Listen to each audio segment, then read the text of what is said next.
Karibu sana to another Sanaa kwa Sana Sunday session on this 4th day of December at 8:12 p.m.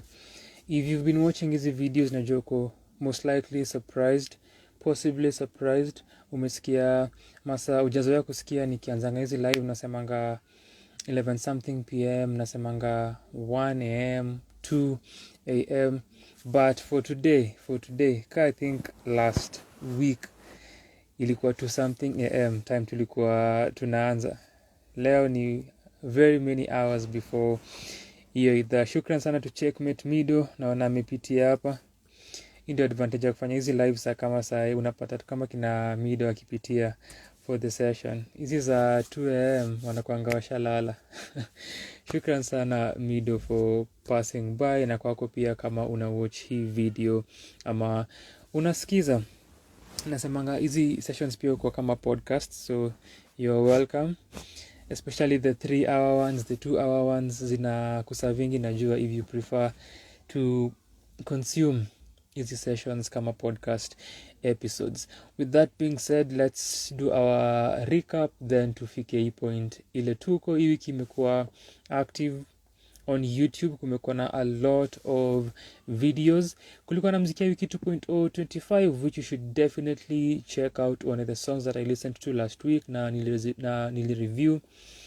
And nimesema nilianza our session at 2 something am na tukaifanya for 3 hours hadi 5 something am. The big question was why. The big question remains to be why. Why am I even doing this in the first place? Why are we doing what we do? Is the question. Utapata different answers from different people, whether you're existentialist, whether you're nihilist, whether you're an absurdist, will determine how you'll respond to that question. But the big question is and remains to be why.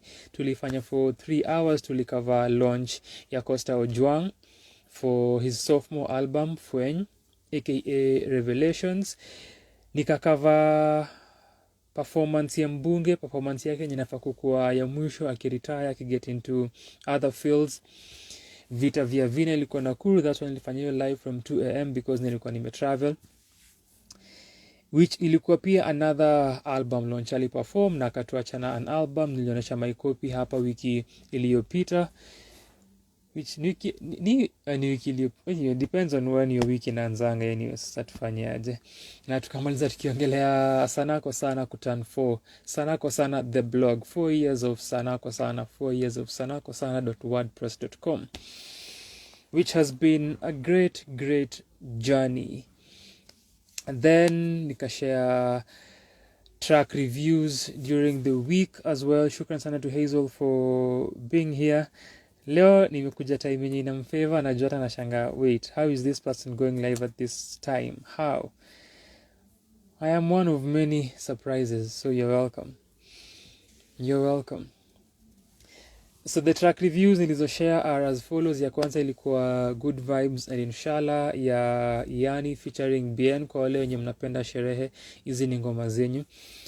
Kukawa na Zing, another song ya Watendawili. Baadaye Mandi featuring Major, Ni Wetu, Ethan Muziki's Karate Kung Fu from debut album yake Eternal Fire yenye tunafaa kureview. You've not gotten to reviewing it yet. And hizo ndizo tracks review nilishare. Kuna 2 others, but before that kuna Nikita Kering's EP The Other Side, sophomore EP yake, following A Side of Me iliyotoka last year. Bridget Blue's debut album Colors is another review that I shared. Check out hizi reviews that nasema, na kama ni mtu wa long form content nimetaja tu podcast sessions on hizi reviews. Ni 20 minutes 15 minutes somewhere there, unaweza ziwatch. Kama you want to watch the track reviews 1 minute or less somewhere there, or 2 minutes kienda sana, I need these numbers. Plus tuna get to almost 700 subscribers on the channel. Tuharibu kufika hiyo number. So if you are part of the community na unaona hizi videos, whether you are loud, tuliongea na Trabuli hapa kuhusu audiences some time back. So whether you are a loud person who watches and comments na unaacha evidence ama tuna communicate baadaye unaniambia your thoughts kuhusu our videos, nashukuru sana. Whether you are the silent one who ana watch na anatulia, pia ni sawa, nashukuru regardless, and I'm grateful sana for your support. Shukran sana to Colbert Osman of the Funkets for being here. Yeye pia anapitianga hapa from time to time na nashukuru sana kumuona hapa. Hazel says, yep, I want to question but I shan't. Amesema acha niachane nayo. So hizi videos zione tafadhali, zione. Tuko na kitu kama 90 something more hours kufika 1,000 watch hours. Hey YouTube, very wild. You fike to your first 1,000 hours, then when they all the way to 4,000 hours. Pole pole though. Tutajua kama tutafika hapo by the time we are planning and executing our retirement, but I wanted to pass that information. Asante sana for the support, and that almost kufika 700 subscribers pale kwenye channel. So nashukuru sana. Endelea kwa hizi videos na kuzilike, finya ya like button na kuacha comment ukiweza kudanganya the algorithm, tashukuru sana. Nikafanya reaction video ya Kardinali, ngoma yao latest Balalu of their latest album ndani ya Cockpit 3, inafollow ndani ya Cockpit 2 ya 2018. Ndani ya Cockpit 1 had come out I think in 2015. Wamekuwa na another, so you can say this is their sophomore album as a group. Walikuwa na niaje Kila Q. Shukran sana for being here. Kila Q pia utujoining on Friday ule upande mwingine. Nashukuru sana Kina. Walifanya Victims of Madness in 2020 as their debut album. Almost 2 years later wamedrop. I think ilitoka in November actually, Victims of Madness. Or was it early December? I think ilikuwa in November. So 2 years later wame release their sophomore album as a group ndani ya Cockpit 3. Ndani ya Cockpit the previous ones zilikuanga mixtapes. This one is an album. So Balalu is a single from hiyo album. Feel free kuona my reaction video. Nitashukuru sana. Just 15 minutes to quarter of an hour. Then a snippet from our live ya wiki iliyopita, the last part of our conversation, because nilijua wengi wenyu hamtaona hiyo video because the video is 3 hours long, na utaona hiyo part ya mwisho hata ukiona ya kwanza na umalize ni rare. The snippet ni ya Sanaa kwa Sana, our 4th anniversary, so that entire conversation and a moment of reflection ya how the journey has been tangu nianze kublog in 2018 up until now, 4 years later. So please also go down memory lane, uone hiyo video kwa channel, uone how that moment of reflection ilikuwa in the moments that the blog imecreate through myself na vitu nimeandika, what I've captured, and even Kina kwa hapa na one of the articles that nilitaja ilikuwa ya Judgment Day Battle, the event yenye Kina ilikuwa Battle Sharp MC, which is an event that I covered na nikaandika about. So check out your video on the reflection ya 4 years of Sanaa kwa Sana, the blog. The 2 track reviews that nilisema nilishare as well to complete this week. Moja ilikuwa ya King Kaka, Ahsante, ngoma yake featuring Kidum. This is kwa his forthcoming album titled Second Life. Second Life inafaa kutoka on 24th of December. This same month I think Okelo Marx is supposed to release his album too, Boss. I think debut album yake. The other track ni Lil Mama by Sauti. So sijui kama itakuwa kwa their forthcoming album. We shall know when that time comes. And here we are for today. Tuongele a few things, then tumalize hii shughuli. Naisema only 10 minutes in, then tujipate hapa for 3 hours. I will not be surprised at all. This happens. So, the first thing, tuko na some good news to share with the community, with you. Iwapo uko interested in any of these things, apart from kujipromote na kukuambia the million videos that tunafaa kuona ndio tupate our watch hours and to increase our subscriber count, which I think hii video ya Kardinali imenipatia some subscribers. Ilikuwa ilikuwa 6:30 something, the next thing I see sijui 6:40, next thing I see 6:49, najiambia nini happen. It's always scary. It's always scary. Fame is scary. Notoriety is scary. Popularity is scary. You want it, but do you? So the first aspect, the first part of our conversation today, which is the good news that I'm sharing with you, ni that tunafanya another hangout session. Hivi karibuni. Na unajua how tunafanyanga Sanaa kwa Sanaa. Given the choice, tunafanya any promotion for anything.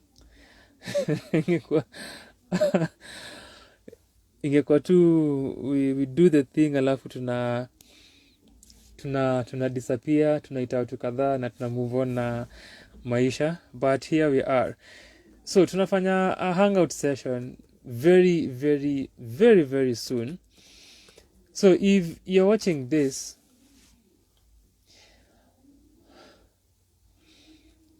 a few days after imetoka, siko sure kama, presuming that people have shown interest, utapata nafasi.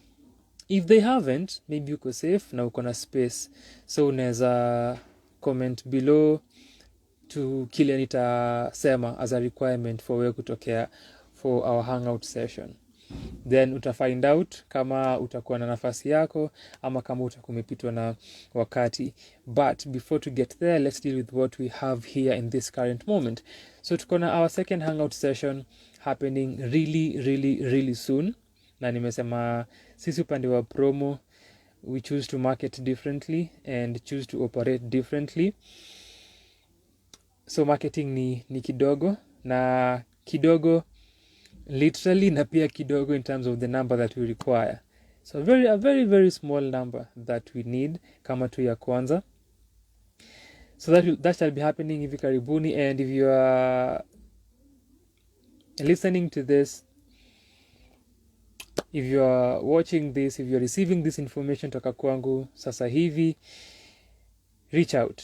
Unaweza comment, useme uko interested, then nasi pia tuta reach out to you, tukupatie details, tukuambie vile unafaa kufanya ili you enter kwa hii lottery ya kupick people who will come to our hangout session, tukuambie how you'll get to join and be a part of this audition, kujoin cult ya Sanaa kwa Sanaa. We shall let you know and we'll give you such a comprehensive message, upate ujumbe unaohitaji, figure out if this is something you want to pursue, and if you are really certain you want to become part of what this underground movement is, you're welcome. Na pia we are welcome kwa sababu umeonyesha interest if you are doing so. The first one will happen mid-year. It happened on July 10th or 11th. July 10th. It happened on July 10th of this year. It was such a beautiful session with wale wenye walitokea. Tulifanya a recap of that session which ili coincide na the first ever Sanaa kwa Sanaa Sunday session, because ilikuwa on 11th July 2021. So on 10th July 2022 tulikuwa na our first hangout which ilikuwa on a Sunday, na ili coincide ikapatana na our anniversary ya Sunday sessions. So that was a beautiful moment, na zina happening in August. Tuli celebrate 2 years of Sanaa kwa Sanaa, the YouTube channel, and then we did that our second anniversary, na ilikuwa pia our second anniversary ya ilikuwa tuna celebrate pia second anniversary, not second ya mziki ya wiki on the blog. So hiyo pia ilikuwa celebrations mbili, mziki ya wiki, 2 years on the blog. Sanaa kwa Sanaa 2 years on YouTube. So we have over 500 videos 2 years later. That's a lot of work, almost getting to 600 videos. Na tukafanya 2 live reviews. Moja ilikuwa ya Kazi kwa Vijana ya King Kabi na Mr. Lou. The other one was ya Fadhili Itulia, album yake ya 3, The Problemist. Shukran sana to Chebi na to Ashley Mwari for passing by. So we shall be doing this one hivi karibuni. As nimesema na reiterate, reach out iwapo uko interested kujoin the session, na tutapatana kwa our auditions for joining this underground cultic movement. The first one was really amazing. Ningetaka sana we're part of it sana. So if you feel this is something you would want to join, na uko curious kuona how zinaendanga and you just want to come and judge and assess, feel free to do the same. Pia sisi tunakuassess na kama you are viable kujoin the movement. So hiyo ina happen. Kama unaona hii video on YouTube, please comment below. Kama unaionea on Instagram, tafadhali pia comment below, ama unaweza tutumia DMs on Instagram, on Facebook, on Twitter.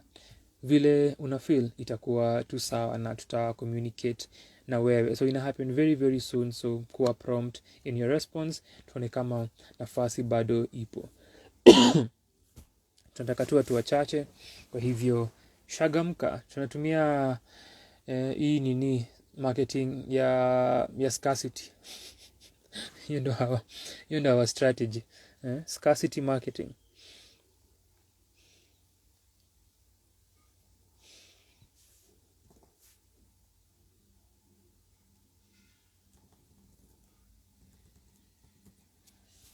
Na the community that we build is a great community. Inakuanga an opportunity ya the community members kupatana na kuinteract pamoja. Community that tumejenga over our social media and online platforms. Inakuanga pia moment ya sisi kuinteract na nyinyi na have fun. So it's such a fun session, chilled, enjoyable moment that tunashare pamoja. So do the necessary, hizo ndizo requirements. Kitu cha pili cha kuzungumzia for today ni nimemtaja Nikita Kering, and then another person. If you are here, you can see the title of the video. If you're watching later, possibly it's there. Keyword is being viable to be part of it. You have to be. Sanaa kwa sana iko na standards, and that's why people constantly complain about Sanaa kwa sana. It's because of the standards. We have to at least try and be pretentious about it, that tuko na standards, because everyone else ame lower or hana standards. So we just have to sort of fill that space and try to fill in that gap. So we have to do our absolute best. So viable is definitely the word, and you're a part of it. Yes, Hazel, thank you for the reiteration. So Nikita Kering hii wiki amekuwa na a big win. So tunaongelea two artists hapa wenye amekuwa na big wins. One ni Nikita Kering, the other ni Blinky Bill. Nikita Kering alikuwa a part of BBC Radio 1 Extras performance ya their Afrobeats Concerto, which is the first that wamefanya. Hii video imetoka on 1st December. Alikuwa ameshare a snippet of it on Twitter. I believe ameshare pia on Facebook and Instagram, but nilionea Twitter. Na aliperform hit song yake, her biggest song to date, X, from hiyo debut EP yake, Aside of Me. So hii performance ni part of a 1 hour Afrobeat Concerto ya BBC Radio 1 Extra, wakisherekea their 20-year anniversary. More celebrations happening and more serendipity, as is the norm na Sanaa kwa sana. So Nikita Kering performs X as part of 1 Extra's Afrobeats Concerto. The first time a full orchestra in the UK has staged a dedicated concert to Afrobeats. The BBC Philharmonic, featuring the composers, mark the 20 years of 1 Extra with this one kind of performance. Alright, the first time a full orchestra in the UK has staged a dedicated concert to Afrobeats, the BBC Philharmonic, featuring the composers, mark 20 years of 1 Extra with this one kind of a performance. So that is it, na nimesema ni part of a 1 hour performance. So hii ni an excerpt from the entire 1 hour show, which ina feature other African acts. Na ukisikia the performance ya Nikita with the orchestra, sana sana upande wa the drumming, keeps and brings that Afrobeats feel to the performance. The string segment, such a potent and powerful texture and segment and performance ile wali incorporate, ilikuwa beautiful kuona, and you can tell towards the end of the performance that Nikita Kering alikuwa ana revel in the moment that have na ile legacy ile ataacha. And if everything stops for Nikita sai, that in itself is a door ile amefungua for future Kenyan acts. That by itself play a huge role. Na pia music yake, R&B, pop, and the sound that anatumianga is also part of soundscape that inaweza open doors, ama that ina open doors for other acts wenye watamfollow, wenye wakona that sort of sound. Someone for example who I just mentioned next to her name earlier, Bridget Blue, mwenye akona a pop and R&B sound. So this special one-off concert presented by one extras, Remy Bugs, Eddie Cardi, and DJ Edu. Ina feature exclusive live performances by Nigerian singer-songwriter CK, and I think CK ndo anakam kwa Blankets and Wine this month, I think. London born and double Amobo nominee Malik Berry, Kenyan singer-songwriter Nikita Kering, one of the biggest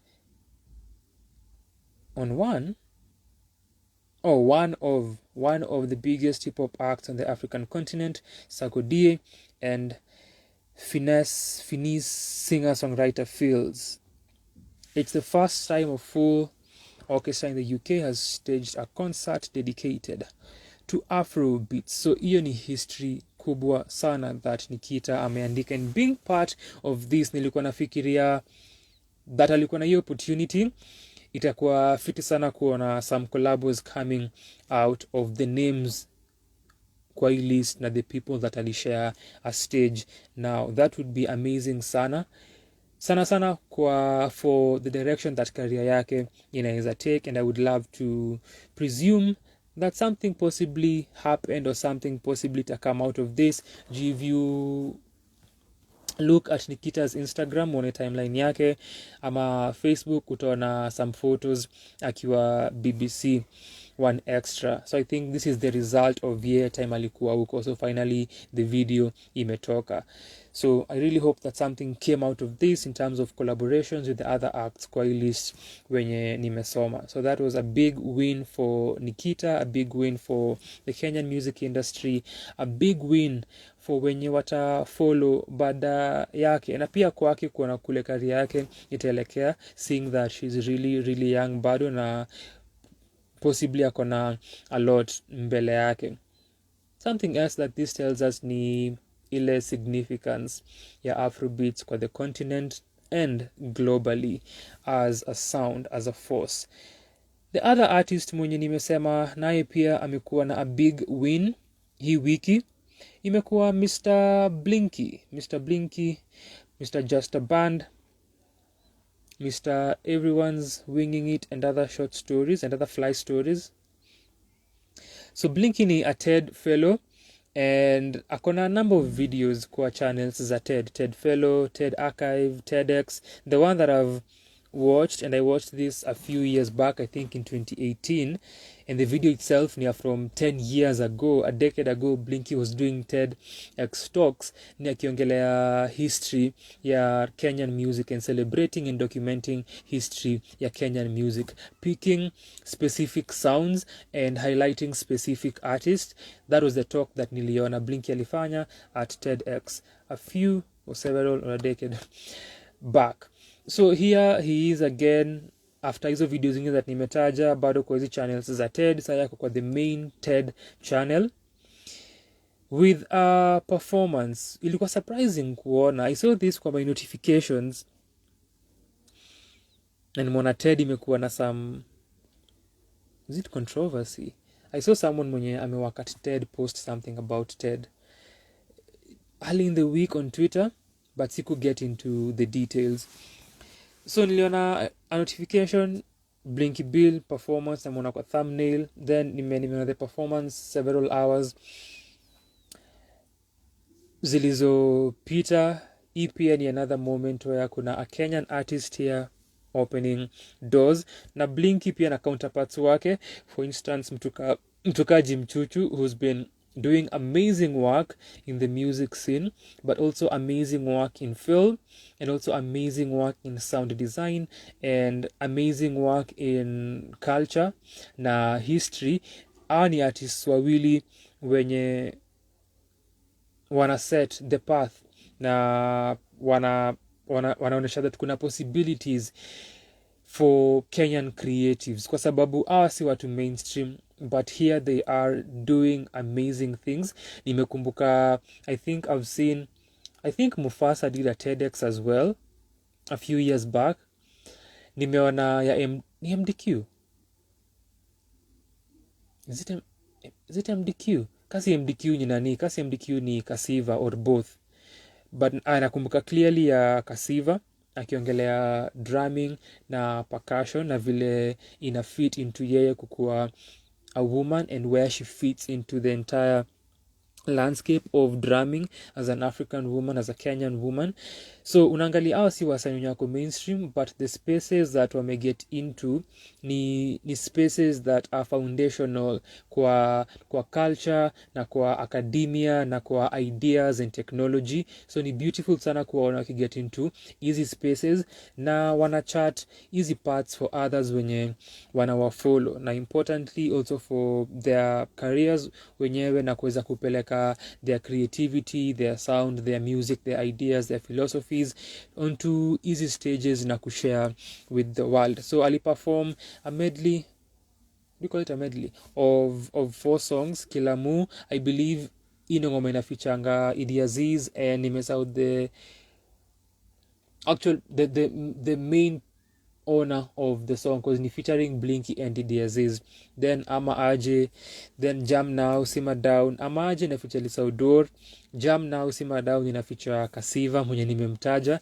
Ilitoka I think in October of 2020. Ilikuwa after hii period ya COVID and things were gradually opening up. So ukiangalia the video, Blinky ana infuse philosophy yake ya optimism, akisema stay safe and things itakuwa sawa, time itafika where vitu vita open up na tuta club, tuta dance, tuta celebrate once again, but in the meantime keep safe and protect yourself and others. So that was the idea behind the song Jam Now Simmer Down, which nilifanya a reaction video for, and I was still starting. It's 2020. It's about 2 or so months after kuanzisha the channel, actually less than 2 months, and here I was doing reaction videos. Quality very very pathetic, but watch that video ukipata time uone kule nilianza. Nilifika hii point ile niko where I'm having some lights here and there, videos angalau ziko na some lighting, quality bado ni mbaya, but here we are, sindio? We are doing our thing. And nilikuwa na jiuliza, which is this last song that I may perform that is called Dracula. Surprising to say the least. So nika watch the performance, and akimaliza kuperform alisema it's a new song from album yake. So this album is supposed to come out, it was supposed to have come out, I believe ni We Cut Keys 2, which ina follow EP yake with ama tape yake We Cut Keys.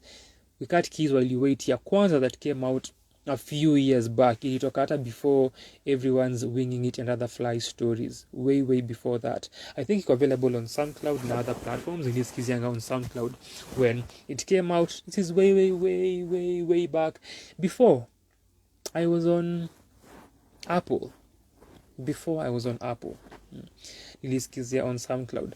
So We Cut Keys 2 amekuwa ki promo for some time now. This song Dracula is supposed to be on that project.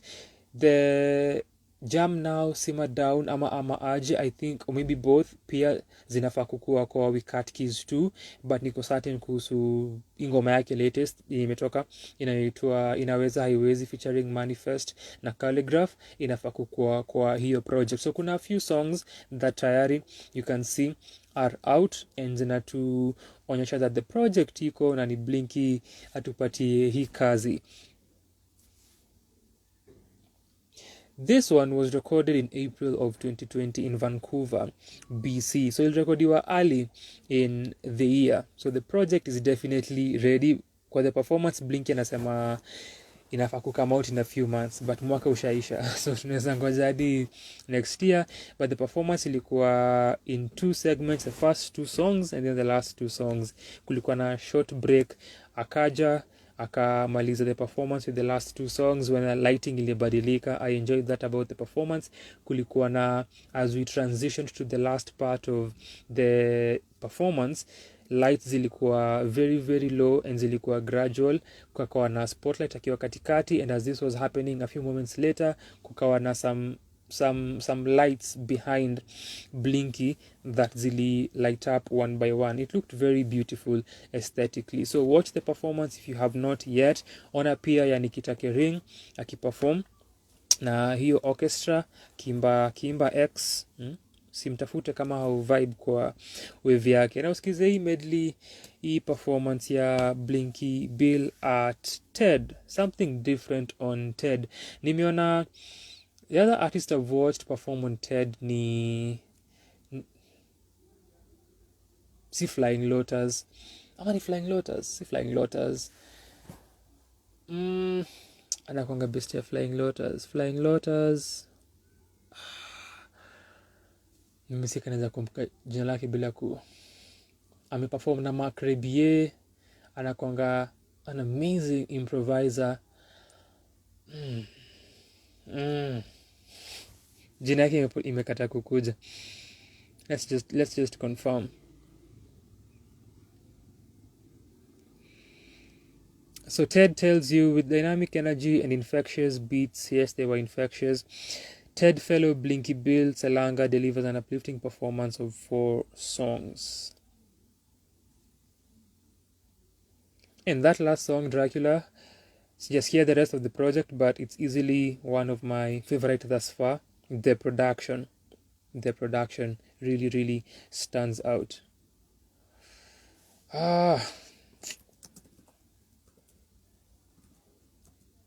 Hapo nipate ni Flying Lotus.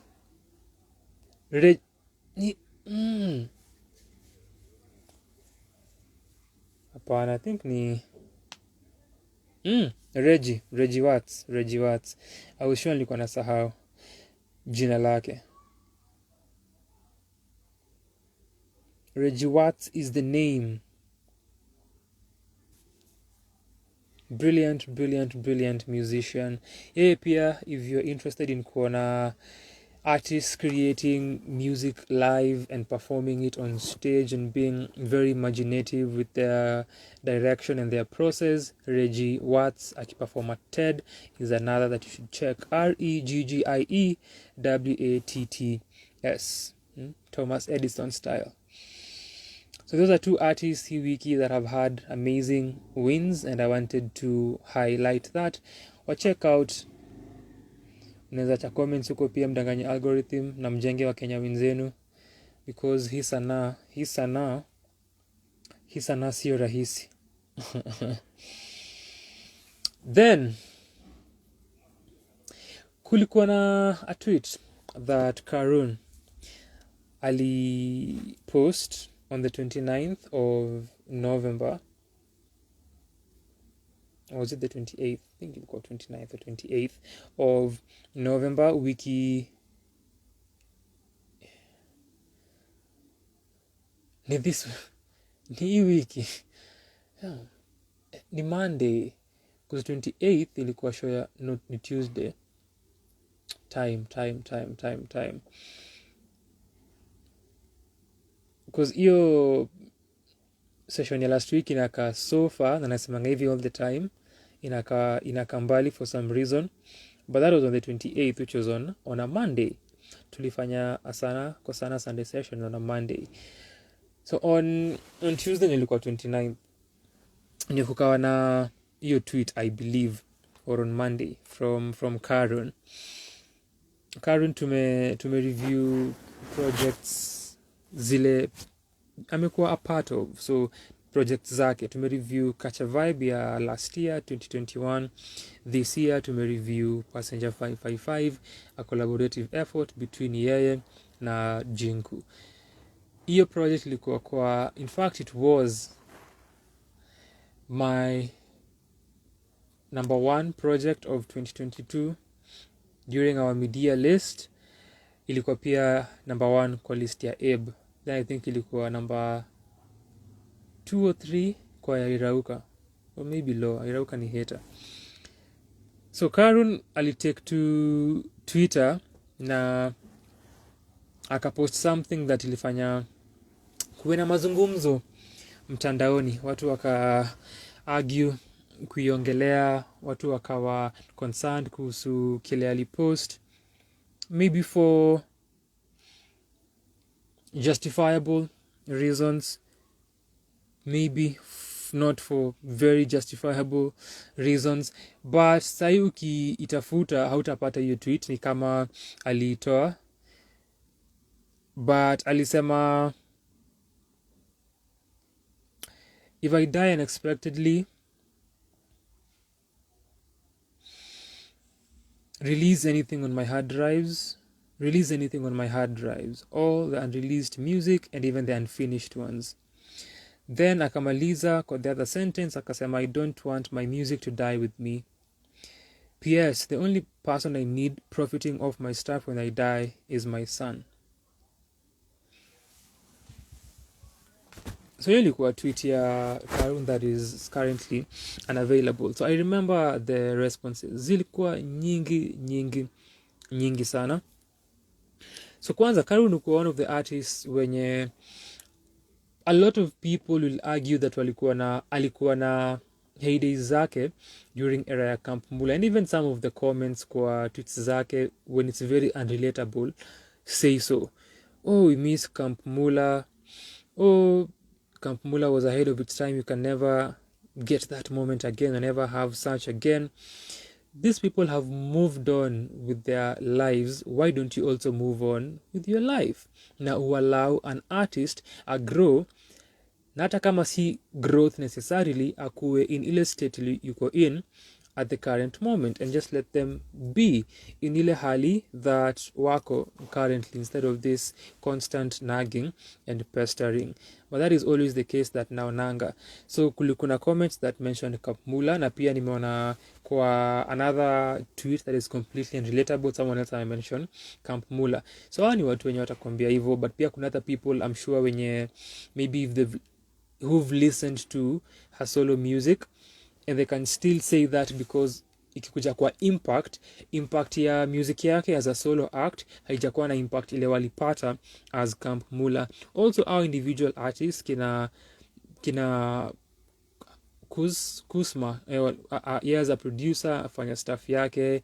Niliongelea Shapaman the other week, nikiongelea Janice Ich's launch at the Journey Continues na listening session. Shapaman alikuwa one of the DJs who was playing at the Mist that morning. Teyo amekuwa a DJ, amekuwa radio presenter, so wanafanya different things and they've moved into different fields kwa career zao, different moments of their careers. So it's only right that allow wafanye vitu wanafanya na uwakubali, not necessarily wakubali, allow wafanye kile wanafanya na ukubali msanii at their current stage. The man from Juba.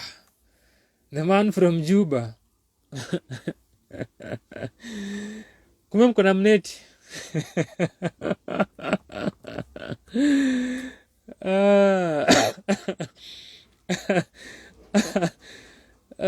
Na nimetaja Abe. Hazel will tell you that this is witchcraft. I've just mentioned Abe here nikiongelea Karun.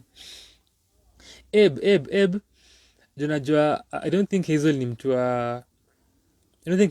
wa nini wa Spotify, but Abe unaweza, before you leave, wewe nakujua, unaweza tuachia comment yako ya Spotify Wrapped and the artist wenye walikuwa, because we are finishing with that kwa our discussion. So in case utatoka, utuachie list ya people who waliconquer your list, wasanii wenye walitokea sana, kama ni albums uzitaje. Mtoto wa Deep State mimi. Hiyo ndio tunamaliza nayo. So hiyo ilikuwa tweet ya Karun, and a lot of the responses zilishow concern. So nilikuwa na number of thoughts, obviously. Kwanza inaongelea death, so mimi na kifo tunakuanga na uhusiano fulani.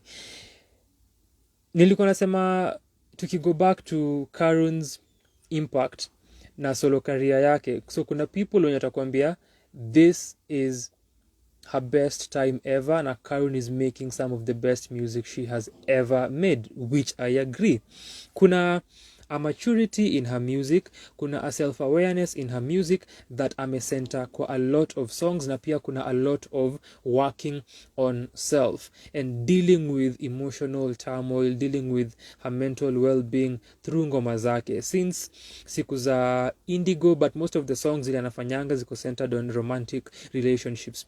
So since Indigo, then when the Sun and Moon na ukuja kwa Kacha Vibe, you'll see all of easy transitions that nasema na elements that nataja kwa easy projects. Ukicompare na what Camp Mula was going for, a young group coming into the industry, walikuwa teenagers, walikuwa na make mostly fun, party having, club going music. That was the idea, and sound yao ilikuwa really unique. One of the sonic imprints that haijakuwa duplicated ever, na that was a moment kwa Kenyan music, iliwapatia hata a BET nomination. Iko sawa iko sawa kabisa. Tupatie, you can give us your top 5 artists, unaweza taja your most listened to songs, unaweza tuambia albums that you played sana. Let us know. But Karun post Camp Mula, as a musician, as a singer, as a songwriter, become na get more into herself and her being. So watu wenye ushina waki-argue na wakipesta Camp Mula, kwanza move on. The group was, walikuwa na turn out, they did what they did, amazing work, iliisha, it's done, it's a different phase. Walikuwa na a sort of an offshoot kind of group, but ilikuwa Karun na Teyo walikuwa kwa a group called Cosmic was it Cosmic Heroes? They had a group na Mamushka. So ilikuwa group, I think 5 people. Cosmic Homies. I had to remember. My memory, I had to remember. Cosmic Homies walikuwa na a group, they've collaborated here and there, but importantly,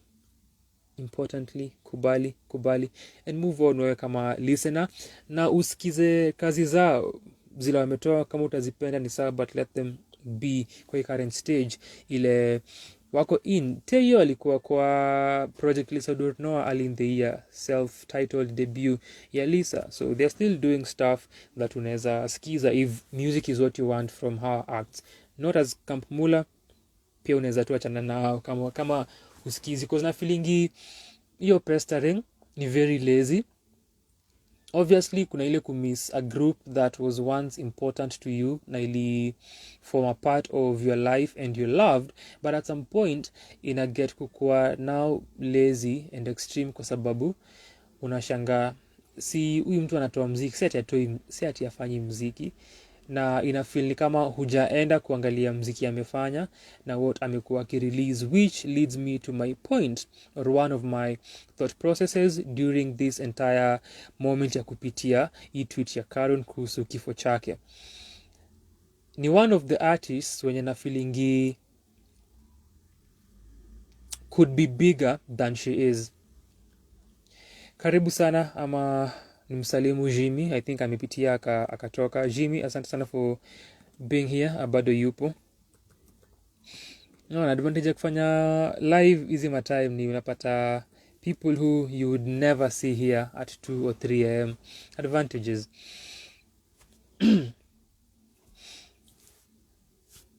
Karun should be bigger than she is. And kuna very many Kenyan artists who should be bigger than they are. Kuna masaibu mingi sana, changamoto nyingi sana with our music climate and our landscape, kimziki, our industry. Kuna very many factors that cause this. But Karun should be one of those artists wenye anafaa kuwa really, really huge. Na naongelea because hii discussion ya huge pia inaweza kuwa very debatable, kwa sababu ukiangalia numbers zake Spotify na listeners wake ni higher than other mainstream acts on the same platform, but bigger in terms of mass reach na mass appeal in the country. That is what namaanisha. But as nimesema, kuna factors kibao that zinachangia yeye kutokuwa as huge as vile possibly anaweza kuwa ama than vile anafaa kukua, at least in my thinking. Maybe ako sawa vile yuko, but nasema according to just my thoughts and feelings kuhusu mziki yake and the quality that amekuwa akiput out na the quality of the material and content. Now what she is as a songwriter and as a singer, one of the best that we have. Angalia our reviews, utaona hiyo sentiment ikiwa shared. Angalia the songs that nime-review on mziki ya wiki, utapata the same sentiment. Nimemficha pia kwa mziki ya wiki on the blog, the same recurs. So with this being said, whenever Karun anatoanga music, na tukiangalia the mainstream acts, their appeal, their mainstream, their mass appeal inaonekananga sana sana kwa their YouTube numbers, and then from there mnapata partnerships, deals, endorsements, collaborations na organizations and business entities. Then mnaangalia their performances and the kind of shows zile wanapata. So hivyo ndivyo kunaendanga, upate hizi numbers on YouTube, urack up your numbers on your social media, and then everything inaweza spiral kutoka hapo. So najiulizanga nikiangalia Karun on the other hand na mziki yake online on YouTube na Spotify na hizi streaming platforms, najiulizanga hizi numbers ziko wapi, na nyinyi wenye mnazusha nyuko kwa hizo videos kweli mmesikiza projects zake? Are you buying the music? Not just streaming. Are you buying? Are you going to the shows? Are you doing easy supporting activities? Ama saiju anaongelea kifo chake, sasa mnakaa na mnaanza kuongea. Hivyo ndio nilikuwa nafikiria ama nilikuwa na feel. The other thing ni I feel as a country, as a people, as a race, as a species, tunafaa kuongea more about death and dealing with our mortality. I know for some of us, we are constantly confronting our mortality. It's a constant thing that preoccupies 99% of our time. Najua, and possibly we are projecting here, believing and thinking and wishing that everyone else should be doing the same, understandably. But we still believe, we still think that ingekuwa muhimu sana if people wanaanza kunormalize talks za kifo. Najua it's completely difficult for a majority of people. For some it's very simple. For some people wanaongeleanga kifo all the time and it's just it's a thing, ni kawaida, ni part of conversation like any other thing would be a part of the conversation. But sisi kama jamii, and then as humans, as part of culture, as part of conversations, inafaa kuwa pia more and more. One of those things that watu who struggle kuongelea, na hii pia iko na a lot of determining na influencing factors, ni kama stories za do na finances, ni kama stories za sex. Hizi ni vitu that kama jamii tunakuanga na a hard time kuzungumzia, but ni muhimu, na ni muhimu sana for watu kwanza ku confront na kudeal na their mortality. Because nasemanga, if you are alive, we know the obvious outcome. You will die. It's very obvious, very, very apparent. So think, contemplate your death, your mortality, memento mori, talk about it more, normalize. And this isn't even tying to anything sijui stories za legacy and will, vitu ka mental health. It is not just generally death as this passage, if you want to call it so, as this right, as this act, as this thing, as this reality, whatever it is unataka kuita, as this stage, as this step, as this finality. Ni muhimu sana ku have easy conversations hata ka sina watu because before ifike hapo inaanza na with yourself. Nimeongelea death nikabakia wapi na mtu mmoja. Watu wataki stories za kifo. Jack ni aje. People don't want this story. I'm making people think about their mortality. So with that, now I am alone. Nothing but the usual. With that, ndio with starting it ukiwa by yourself, you're thinking through it, you're asking questions about it. Na si ati atufikiriangi, ile si suppress hizo thoughts za kifo. We don't even want to go there. Watu wengi usemanga I don't even want to think about it. Time itakuja, vile itakuja, ikuje. Kuna wanasema ukifikiria utaiita. I wonder why I'm still here. So, kuna a lot of these things that people give as reasons for not doing that and not thinking about death. But ni easier ukianza with yourself. You get to a point where you can sit and have conversations and discourse with other people regarding the same. So here we are with post ya Karun, now that it can tie to other aspects. It can tie to mental health, but from what I just read, because kuna an article that nimeona where derive the tweet from, wameitie to mental health.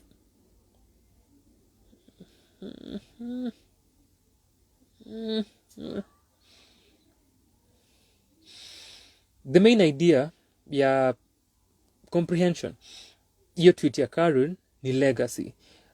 What happens after I die regarding my music and what I leave behind, what people call what happens to your estate ki mziki. Kuna stories za wasanii kibao sana where their estates zimekuwa mishandled and the artists wenyewe and the families hawajapata pesa because of the disorganization and lack of clarity that was there preceding their death. So mtu amepass hakukuwa na clarity in terms of the direction we are going, what you're supposed to do with your music, or the music wale wenye wali own wanaamua pia ku play foul and not care at all for the families and who's left behind. Capitalism, obviously, no one gives a fuck. So these stories may happen a lot. Kuna estates zile now because hakuna clarity zimekuwa mismanaged by maybe someone who was close to the artist and alikuwa sort of a manager. Wow. And then ina cause conflict with families baadaye. Hizi stories zinakuanga na zime happen. Here is someone posting about and thinking kuhusu legacy yake. Na before mtu ametweet amefikiria, na hata wewe kukuja kwa comment kusema oh please delete this, delete set because you said so, but anajua reasons zake ka Karun. Don't think about this, say this in the next 60 years. Tukwe tu realistic. How many of us are getting to 80? Hi Abe. Abe wants to live a long life. How many?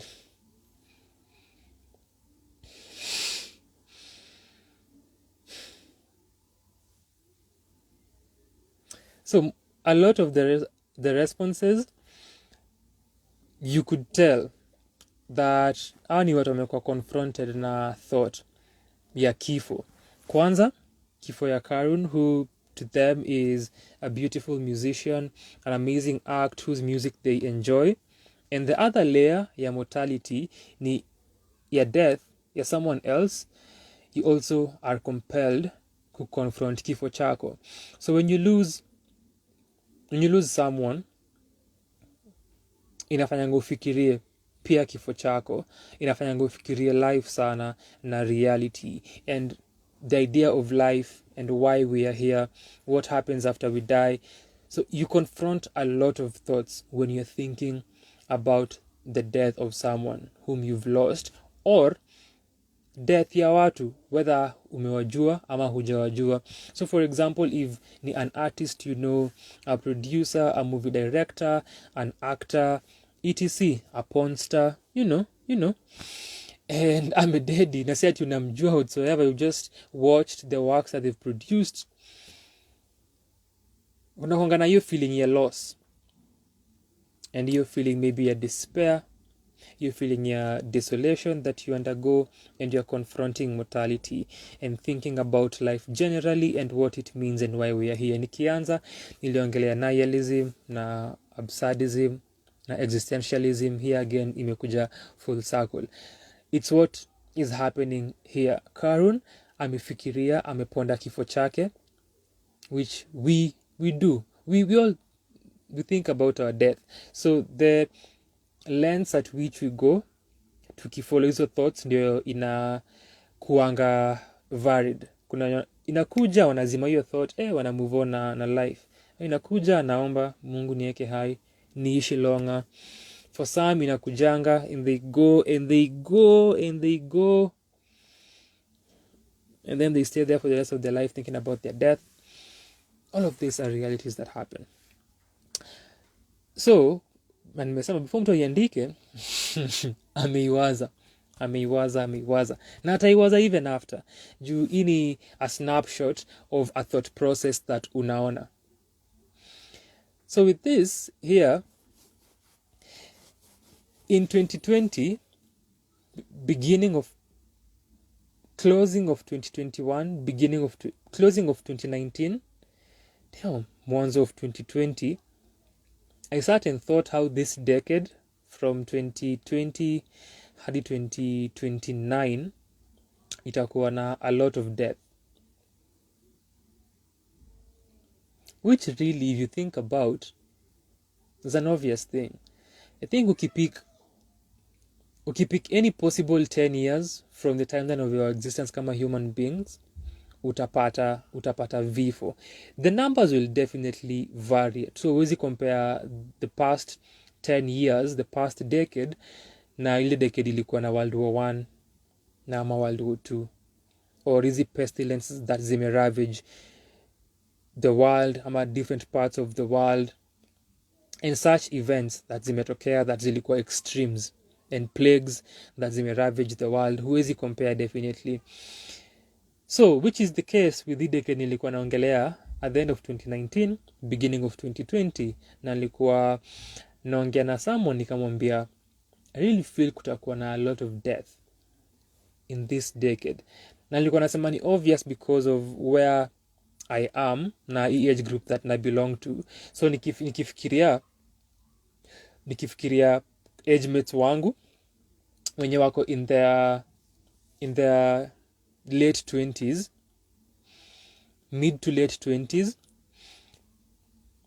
wenye kuna possibility of us dying in this decade. Najua Edna ameingia na shanga, what the fuck Edu ni aje? You're joining this live now, pole sana. Wenye watapass during hii decade, then nafikiria people wenye wako kwa the generation above and watu wenye wako in their 30s and 40s,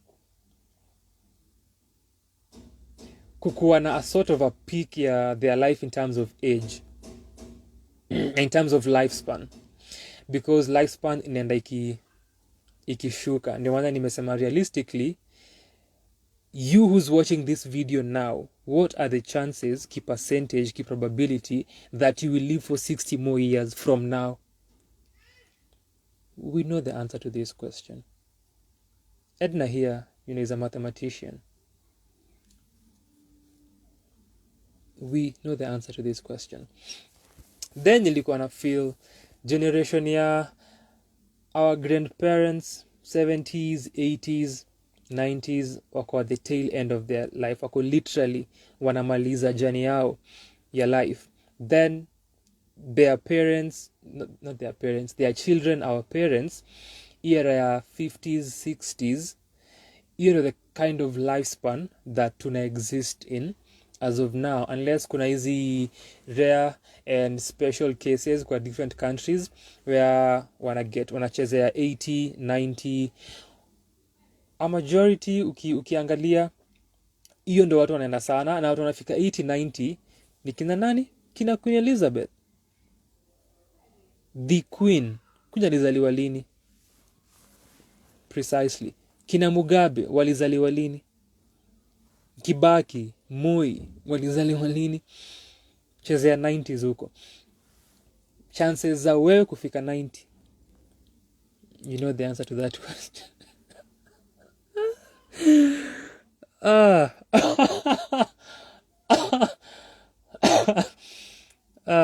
Mortality.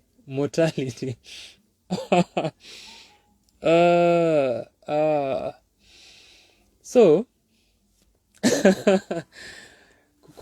kukua realistic, so ni kwa hii rabbit hole nikiangalia tu ages za watu, nafikiria so people wenye wako around mid 20s to late 20s, kuna some of us that will lose each other. Some of us will lose each other within the next 10 years, within the next 5 years. Could be you. I could lose you. You could lose me within the next 5 years or 3 or this year. Otoko 30 and 40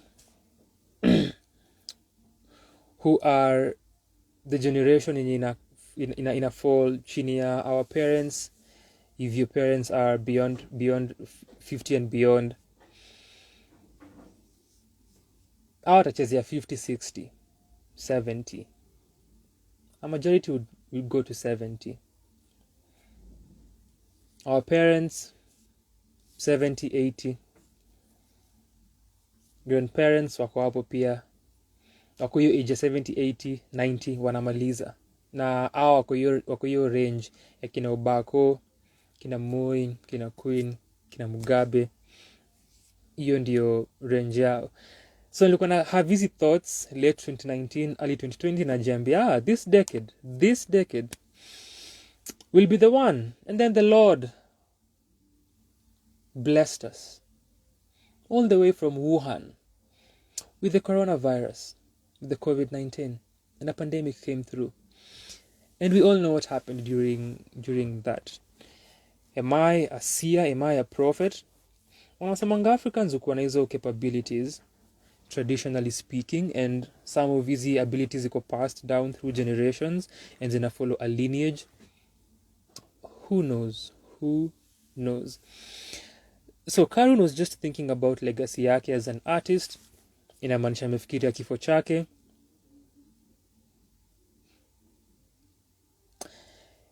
And ni conversations that people have with themselves a lot. And people should have easy conversations with themselves a lot kuhusu their death. I am a huge proponent of thinking about your death, talking about your mortality.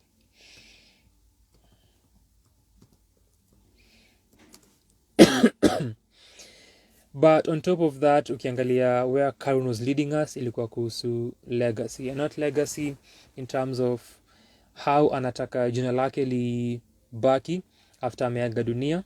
Human beings are obsessed with legacy, but legacy in terms of assets zake na estate yake na mziki yake. What happens to that after ameaga na akasema release everything, toa kila kitu kwa hard drive, sitaki kukufa na chochote, kila kitu kiende, hata kazi kwa unfinished zitoe zote. Na akasema PS, I only want my son ndio kwa the only person anaye benefit kutoka mziki wangu after nimeaga. So nimesema most of the responses how they were, and some of them were just off the rail, off grid, but kulikuwa na responses pia za watu wengine wakisema this is just a statement ukiweka hapa mtandaoni iseti kwa will. Tafuta lawyer, iseti kwa will, which is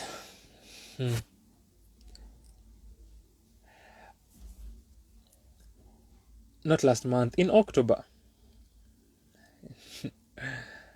Nilianza kuandika will yangu. Nakusikia.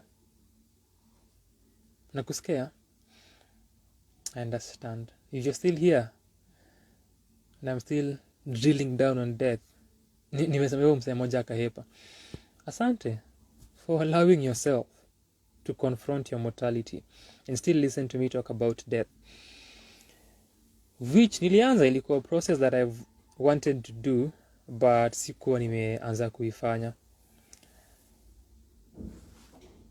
So the actuality of watching videos on writing your own will and writing notes on the same na kuanza kufikiria about how to do it, that felt different than just thinking about it.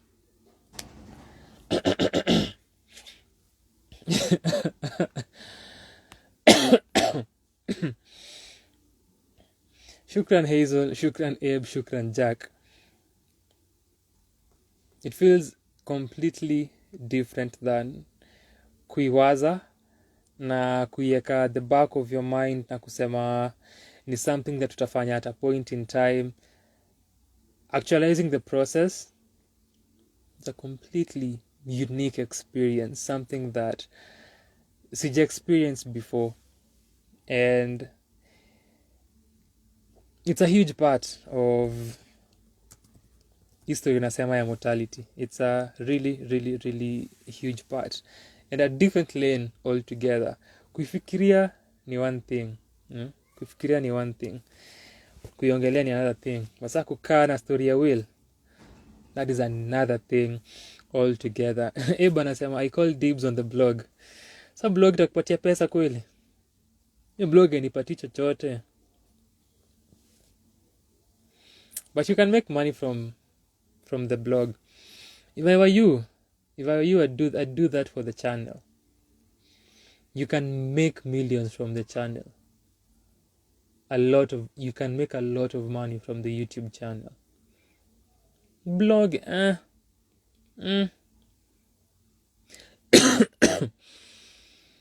But YouTube, na nimesema tuko almost kufika 7 subscribers.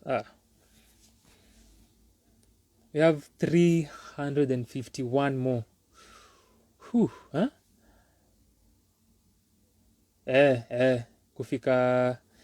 Kufika nini 1,000 subscribers. So eba anasema channel. That's the best decision as I make.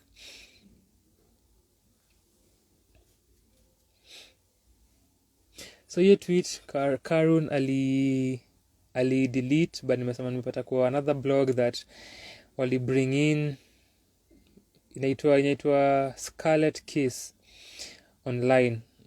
Wali bring in some mental health discussion. Some tweet leaves fans worried. There were people who are worried. I didn't see the need to be worried at all. As you're becoming worried hivi, msupporti mziki na mnunui mziki na muende concerts, mwache tu kutokea Twitter na kusema 60 more years. Really hope you're supporting the artist.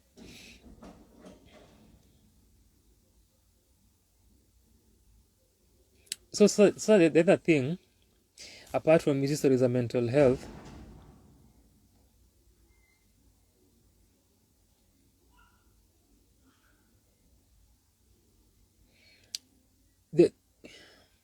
anajaribu tu ku connect things that are not even connected, presumably, but based on the tweet, based on my comprehension, kupata an article, how it feels on my end. I mean, into a past interview akiongelea anxiety, na how alikuwa on medication.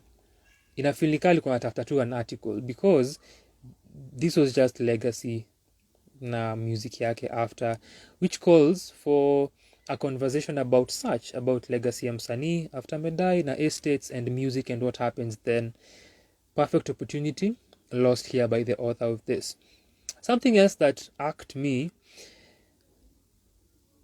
in 2022, getting to 2023, who is still calling Karun Miss Karun? What are we doing?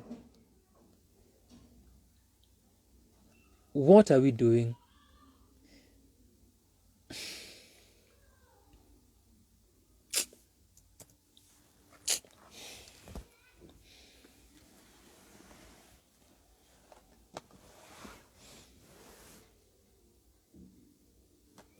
You wonder.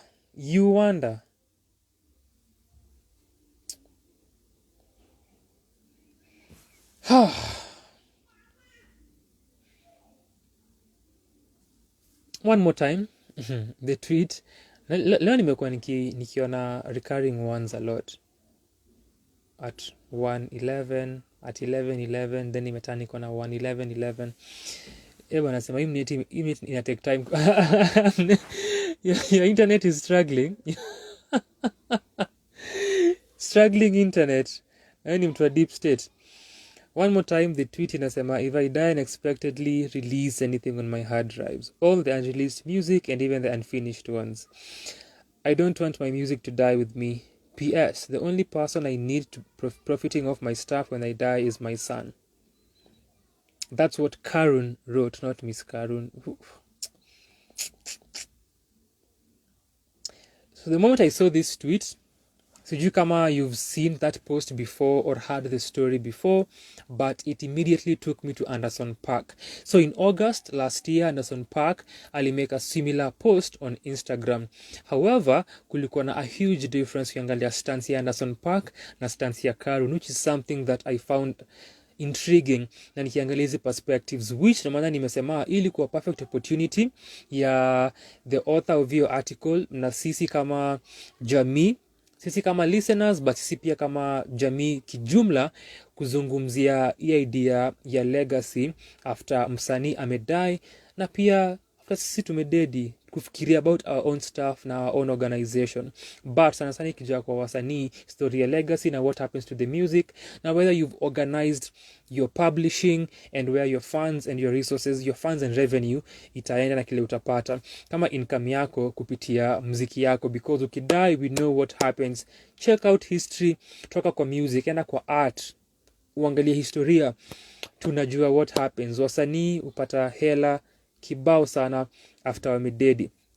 So nilifikiria kuhusu Anderson .Paak, na Anderson .Paak alimeka post on Instagram mwaka uliopita, vile nimesema mwezi Agosti, na stance yake ni the complete opposite of what Karun alisema kwa tweet yake. So Anderson .Paak alipost a picture of his tattoo on his arm. I believe this is his right arm, yenye ni a text ameandika, na the text inasema, when I am gone, please don't release any posthumous albums or songs with my name attached. The complete opposite of Karun. Those were just demos and never intended to be heard by the public. Those were just demos and never intended to be heard by the public. On the other hand, uko na Karun akisema toa kila kitu kwa hard drive hata the unfinished ones. This is very, very different. And I watched and even thought about this, a video by Fantano akidiscuss, akisema how part of the conversation ni how this has taken, how easy conversations za wasanii na legacy zao na mziki yao after wamededi imepeleka Anderson .Paak to this extent, ni kwa sababu anajua kile kitafanyika once amededi, sana sana kwa industry yao. So one thing, the first layer ni, when you see this, it's a public declaration, yes, and so it leaves your fans with your idea na your knowledge ya wanajua kile ulisema na stance yako. So if Karun happens to die now, ni nyinyi mkiona anything else mtandaoni, mnajua benefits zinafaa kuendea mjunior wake. If anyone else is benefiting or had to benefit, then inawapatia hiyo leeway, hiyo leverage, hiyo chance, hiyo opportunity ya kuzusha na kusema something foul ina happen na underscore. For Anderson Park ni the same thing. Amewambia in case ni dedi, msitoe chochote na jina langu at all. Nimedai, that was the last of me, na story yangu imeisha. So looking at this, pia nyinyi kama mashabiki mnajua, if this is supposed to happen, we are expecting nothing from Anderson Park. Kitu yenye kuna jina la Anderson Park ameiweka publicly, so kuna a lot of questions, kutakuwa na a lot of concerns and backlash that ita appear should anything come out na jina la Anderson Park, which knowing Anderson Park na career yake, these are huge superstars. Kuna a possibility that someone somewhere might and will possibly release a track na jina la Anderson Park.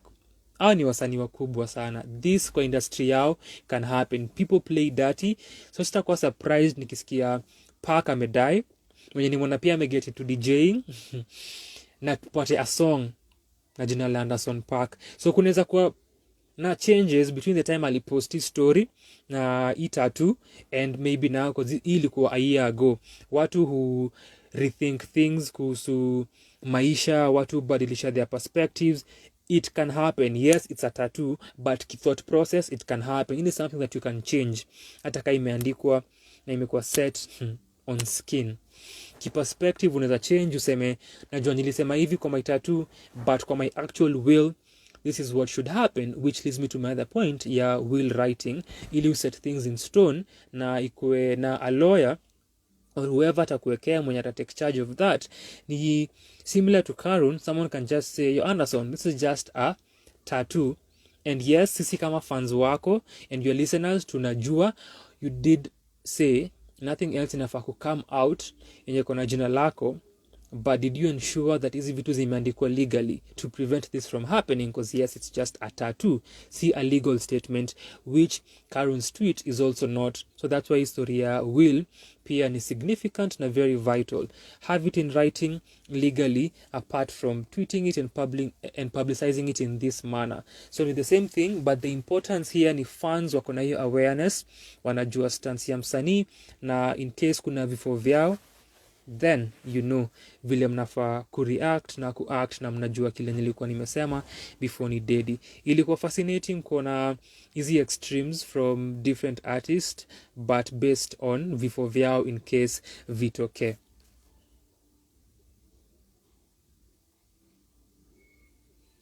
And for their industry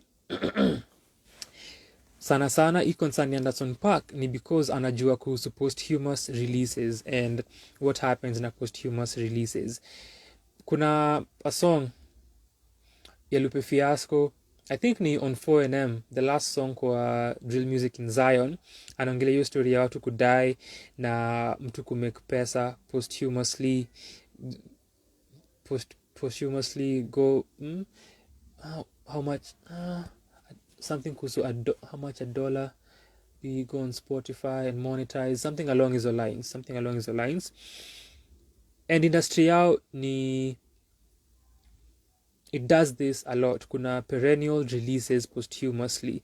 Pop Smoke, Juice WRLD ni some examples. Kuna Prince as well. So this happens na kuna people who end up benefiting from posthumous releases. Kuna wasanii kama kina Tupac who had recorded a lot of music. And so what happens with these posthumous releases kama ni Pac na Biggie, utapata kuna a verse sana for Biggie who alikuwa na very fewer recordings ukicompare na Tupac, verses zake maybe one particular verse imetumika kwa mangoma different. And someone kuna an album recently that has done that na verse ya Biggie. They took an old BIG verse wakaiweka mahali. So when this is happening with verses from people after wamedie, that is usually the case. So the verses will be lackluster, or they'll be poorly mixed, they'll poorly fit into the concept of the song or the soundscape of the song. This has happened a lot, and it's worse when the entire projects, kama ni albums kama za the Juice WRLDs and the Pop Smokes, hizi albums zile zimetoka watu wamesema ni lackluster, but because hazikukuwa na the hand of the artist. You can only go so far in predicting and kujaribu kutell where the artist was going with their vision na kile wangetaka. All you're doing ni pure speculation.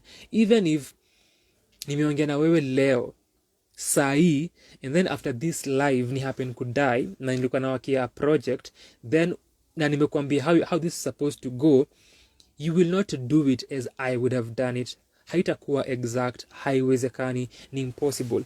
So that is what imehappen na hizo projects that nimetaja za wasanii wenye waliaga hawakuwa na say in their releases at all, na ina affect the quality of the work. So posthumous releases ukuwa na a lot of concerns. Kulikuwa na a different moment kwa Mac Miller's circles, kwa sababu alikuwa I think in fact sijui alikuwa amecomplete the entire project, kwa sababu circles ilikuwa the other half of previous album yake Swimming ya 2018, which ilitoka then akadie after the project itoke in September. Album ilitoka in August. So Swimming ilikuwa nafaa kwa kitu Swimming in Circles. That was the concept. So ilikuwa ni kama the other half, the counterpart of Swimming, but Swimming katoka peke yake. Na hata ukisikia Circles, ukisikia the sonic scape, ukisikiza Mac Miller's performances vocally, uimbaji wake, you can tell how this is a counterpart and the other half of this first project. So ilikuwa almost complete, almost complete, because ukiona the interview with the producer mwenye alimalizia anasema ilikuwa na a few tweaks tu za kufanya because the music was done ama close to being done. So ilikuwa kazi kiasi sana, then waka release. Na with this one with Mac Miller's Circles kuna hiyo communication and contact with the family na kupatiwa a go ahead ya kuimalizia na kuishughulikia. But even for DMX I had the same thing with project yake yenye ilitoka, that you could tell kuna hizi discrepancies and a lack of cohesion and a lack of perfection and meticulousness to the work, because haikukuwa yeye na haikukuwa handi yake all the way through. So hizi ni challenges that haupitia na things that happen, and ni their art and their catalogs and their names here at stake, but importantly watu ku make money from them after wamedie.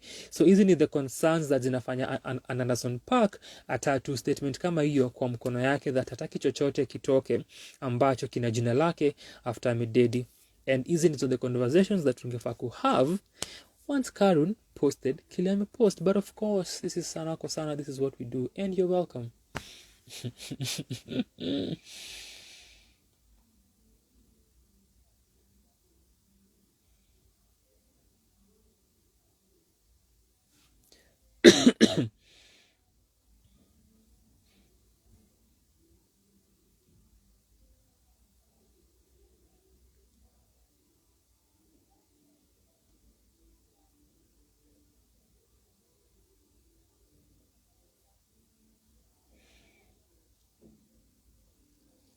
So tumaliza na Spotify Wrapped za watu. As we complete this conversation, tumongelea kifo.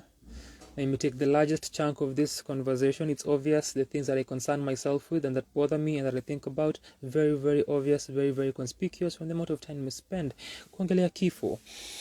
Spotify Wrapped as we conclude this conversation of today. So nilikuwa nimeuliza kuhusu Spotify Wrapped na Eba katupatia list yake. Jack sijui kama ni mtu wa Spotify ama ni mtu wa SoundCloud ama Apple ama Deezer kama Hazel ama YouTube, but kwa tumaliza na Spotify Wrapped list zetu na list zako. Juu mimi mtu wa Spotify, new support wasanii. Misi Eb, Misi Roger, Misi Rauka. New support wasanii. Mara ngapi nimeonyesha hapa mziki nimenunua. Hata just last week after kutravel kuenda Nakuru kusikiza msanii, kusupport msanii, nikarudi nikakuwa hapa from 2 am hadi 5 am kuongelea msanii na kuongelea wasanii. Isn't my support apparent? So I am not the rest of these people here who do not care and support artists. I am a different breed. Niaje Kija, karibu sana. Kija pia alikuwa nasi Ijumaa na nashukuru Kija. So, because I am not like my brothers, siko Spotify. Unajua Spotify hailipi wasanii. And I am not about that business.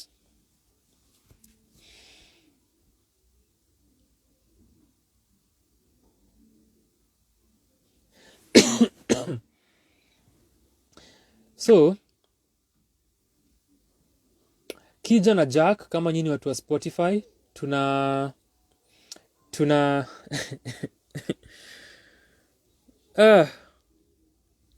Kija, will you be the one?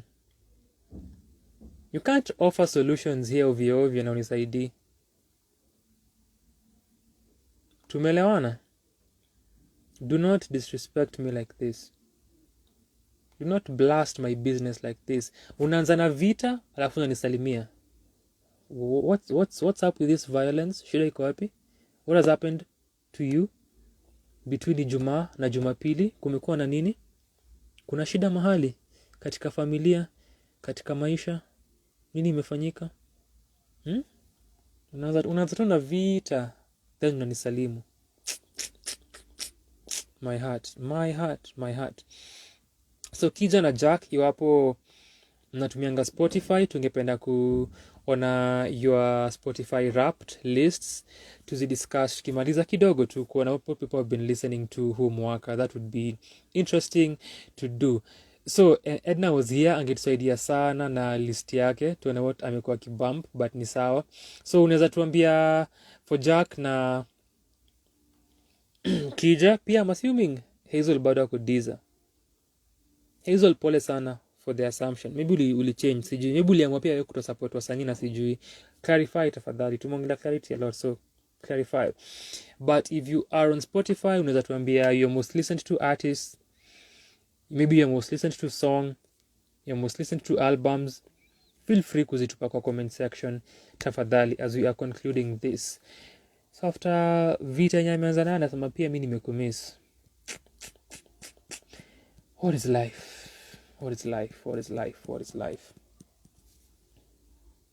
So Ebali anza na list yake. It should not be surprising at all. We know our brother here. So number 5, Stogiti, the man from SA, Elias, formerly known as Tumi, the man who puts Suez hyenas in elephant caves. Number 4, Mr. Big Stepper, Mr. Morale, Mr. Compton, Kendrick Lamar, then Mr. LA, Mr. Aftermath, and Shady Aftermath, Westside Boogie. Then hapa tuko na msanii anayechipuka kutoka upande wa Nigeria mwenye Eba amekuwa obsessed with tangu amsikize kwa MWE mwaka ukianza in February. Ira Star, this is Abe's star personally. Sijui kama and Abe, sijui kama uli notice that ulianza kusikiza Ira Star on your birthday month and then magic happened. Finally, astrology proves to be useful. And then, where does this rapper come from? Is it ATL? The number 1 rapper, Abe, ni ATL? Sijui kama ni Mr. ATL, siko sure. But mse mwenye ali claim yeye ndio the only one kwa Mount Rushmore, faces zake kwa the 4 headstones pale hivyo, akajibandika, akajibrand, akasema yeye ndio GOAT. Huyo ni Abe's personal favorite of all time, Lil Baby. So Stogiti, 5 Kendrick Lamar, 4 West Side Boogie, 3 2 Ira Star, 1 Lil Baby. Hao walikuwa the most listened to artists wa Abe. On this list sijasikia Lil Baby, sijasikia Ira, sijasikia Boogie. Nilianza kusikia hiyo We Need Black Superheroes, sikuimalizanga. I think I listened to the first 2 tracks, nikasema ndaisikiza baadaye because ilikuwa tu discuss na Abe. Time ilitoka, we were also discussing Mr. Morale and the Big Steppers, so it was around that period, but sikuimalizanga and I never went back to it. Mimi nimekuwa nikisikiza Lupe Fiasco, Drill Music in Zion. 4 Kendrick, nimesema Kendrick na Stogie T. Stogie T nilimsikiza, is it this year or last, or even 2020, because alikuwa na nilimsikia this year because Abe alimreview for MWE na kuna project that alitoa hiyo yenye Abe alisikiza, so nilisikia project yake early in the year.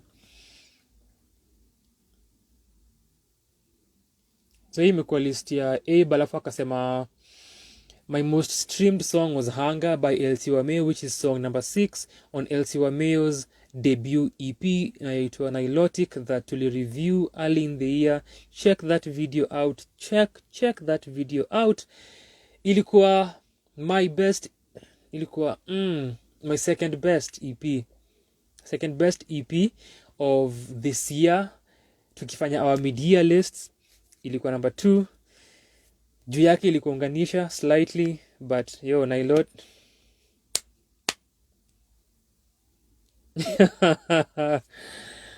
yo that kama hujasikia LC Wameo, I do not know what you're doing with your life. What?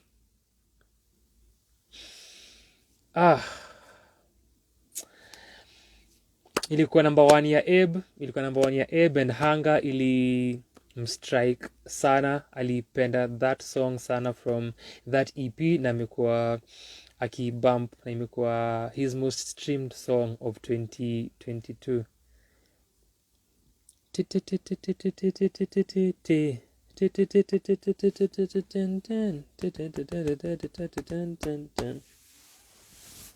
Hunger.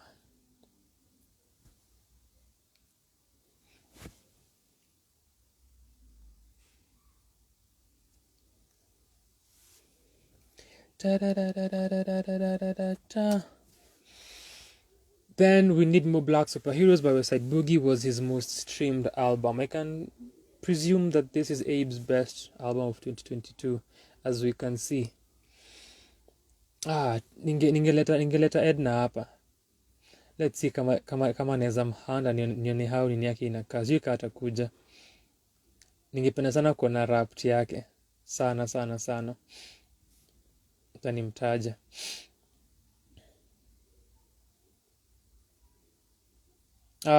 Hazel, basi tuambie your desire tafadhali.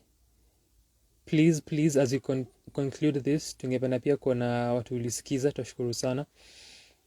Jack ni wa YouTube. Watu sikiza muziki YouTube.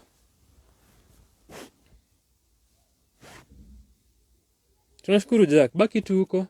Watch video za Sanaa kwa sana. Tupatie hizo views, tupatie watch hours.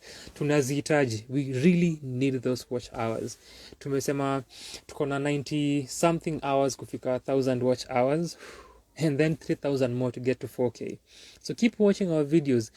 Kwanza hizi Sunday sessions. Whenever you get time, just go to YouTube. Select the longest. And then just let it play ukilala. Iache tu icheze. Hizo videos zinaweza kuweza kuleta watch hours. Just let them. I should do that for myself. What am I even talking about? I should do that. So, here's what I'm still on Deezer. Yes. Deezer version of Spotify Wrapped is my Deezer year. Apple ikona what you've listened to the most, artists, singers. I think we could do this as a video too. We could do this as a video for the entire team to know what we've listened to. Irauka mostly ilikuwa underground rap na indie. indie what? Indie rock, indie pop.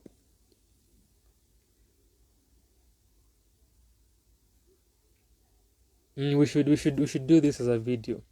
I should discuss what we've listened to through the year based on our spying platforms.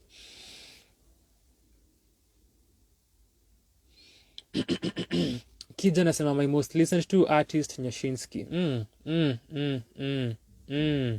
Okay. Shinsky. Song Properly yake na Femi One. Properly ni ya this year mwenye last year.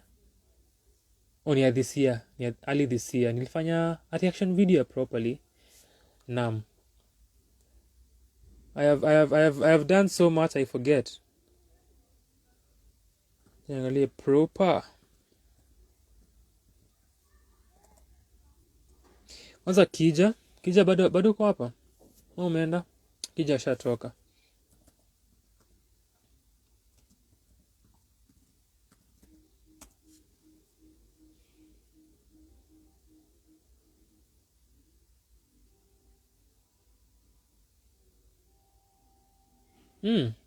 At least tukisearch Properly reaction on YouTube, but maybe my name is skewed. Naipata number 3. I'm the third result at 347 views. This is numbers kibao for Sanaa kwa sana. Si uchezea 2, 3, 5 views at most. So this is amazing. Beautiful. Success. This is what success looks like. Properly 1 year ago. A year ago. Ni last year 2021 mwisho. Sikumbuki nikireview kitu this year. Anyway. Just confirm the date. Last year. Naam. My memory, thank you. Usually come through last year. But Kija alikuwa na bump sana this year. And then album Before Love Came to Kill Us. This is I have heard this. I have heard about this album. Nasikumbuki nilisikia wapi kuihusu. Jesse Reyes.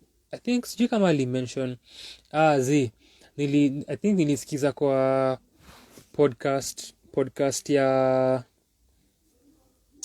ya anaitwaje? Suki na Hafari that I've mentioned here before, Breaking Hearts. Huwa wanaongelea music wamesikiza wakianzanga the videos. Please look out for them. Breaking Hearts, HERTZ on YouTube. And I think on one of the episodes walitaja Before Love Came to Kill Us. Hapo ndo nilisikia.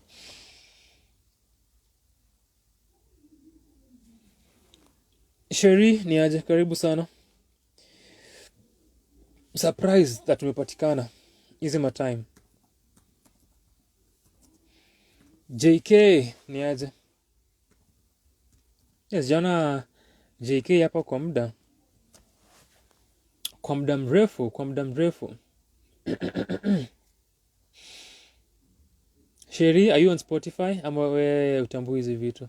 Tunaongelea Spotify Wrapped lists. So Nyashinsky, Properly, Nyashinsky na Femi, then Before Love Came to Kill Us, ya Jesse Reyes.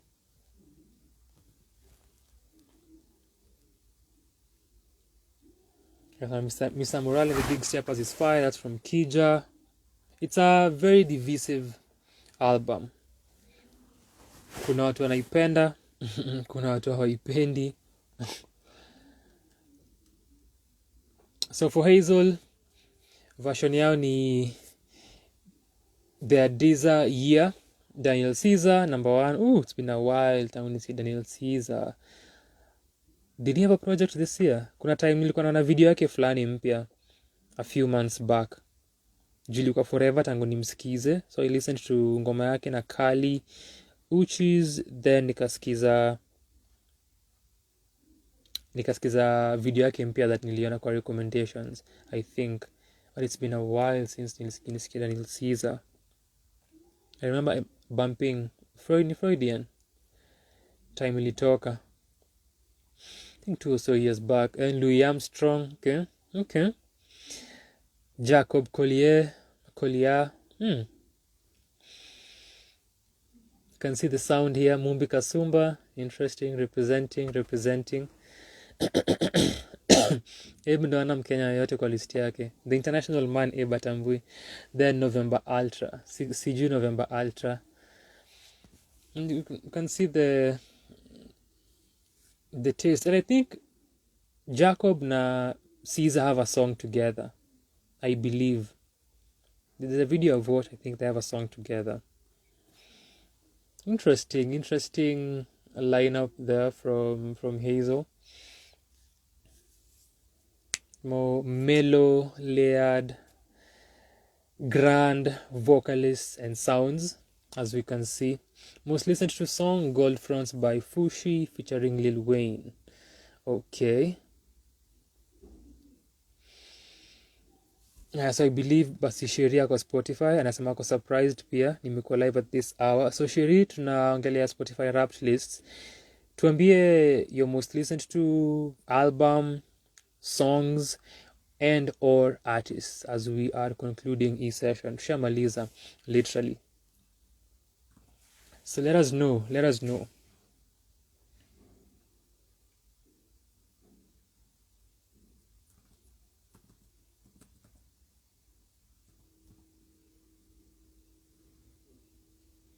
So I think for album amesema Wasteland, naona ni ya Brent Fires. I haven't listened to Brent Fires at all, I think. 64 minutes, an hour and 4 minutes. I find that length to be long for an R&B album.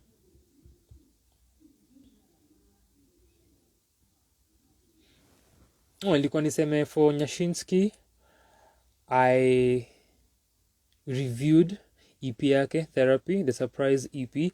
Nilifanya a first listen reaction. I was very excited to do it. It was fun kuifanya. I have never done that before. Nimefanya first listen reviews on MWE kutoka last year. Nilifanya last year, nikafanya this year, which next year I'm contemplating kutozifanya. Ndio pia nisikize Kenyan music so much. Sisikize watu wengine as much as I would love to. So na pia nilisema niliongelea last week nikisema I'm contemplating not going that direction again from WE next year, which is just in a few months. Sheesh. In 2 months time. But nilifanya a first listen reaction while listening to the project. So what I do for MWE, usikiza, then after nimesikiza ndio na record my review. But for Ian Nyashinsky, nilikuwa na reactia as I'm listening to the EP. It was fun. It was exciting. Whether the video is available is a whole nother story, or when it shall be available is a whole nother story. So Sheri ametupatia Wasteland peke yake.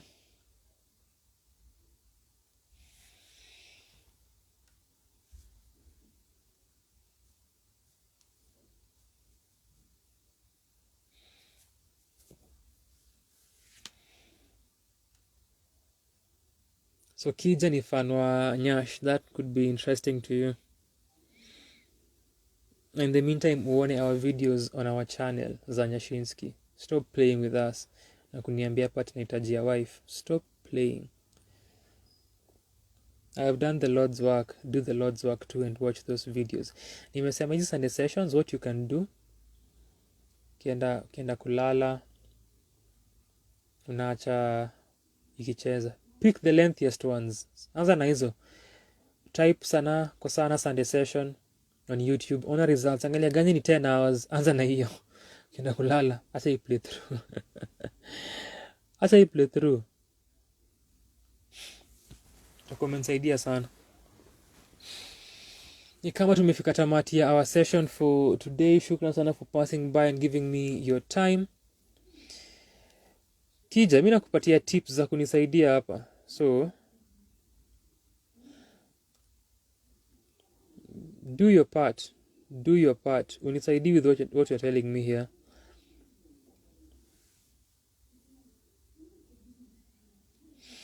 So tumemaliza our session before 10 p.m. Karibu sana. Najua nikifanya hizi vitu at 3 a.m. you never care. Neither do you watch them back. So you're welcome. Na nimesema tukija tu Sheri Hazel tu mtu wetu wa Juba. So tukija tu Jack tu Sheri Hazel, story yake ni ngumu. Naona kija ameni watch for years, lakini bado aizi pick my tone na atel whether naongea na gravity or in jest, which is perfectly fine. Inafaa kukua hivyo. So tukianza, nilikuwa naongelea an important part of Sanaa kwa Sana, which is the Sanaa kwa Sana community.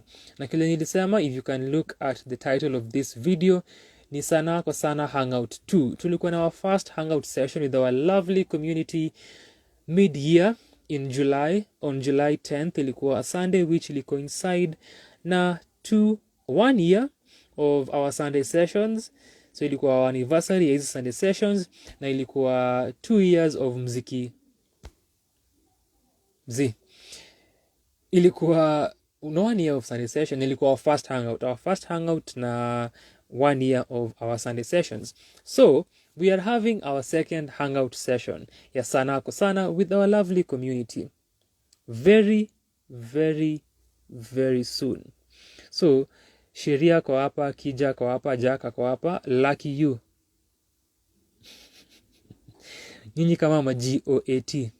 Glory be to God.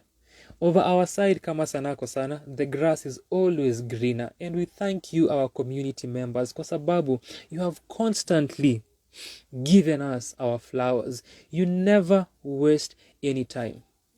Na mnatutambua kama mafadhela.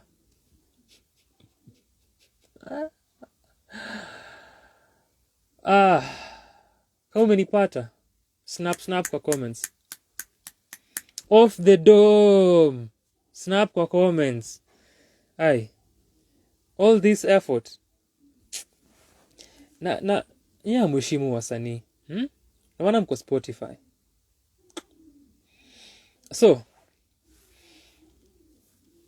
Sheria amesema right on time by Brandy Carlisle. I believe that's a pronunciation. Carlisle.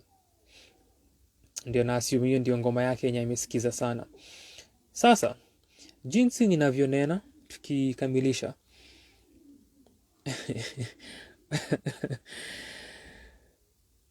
Hii session is one session that you do not want to miss.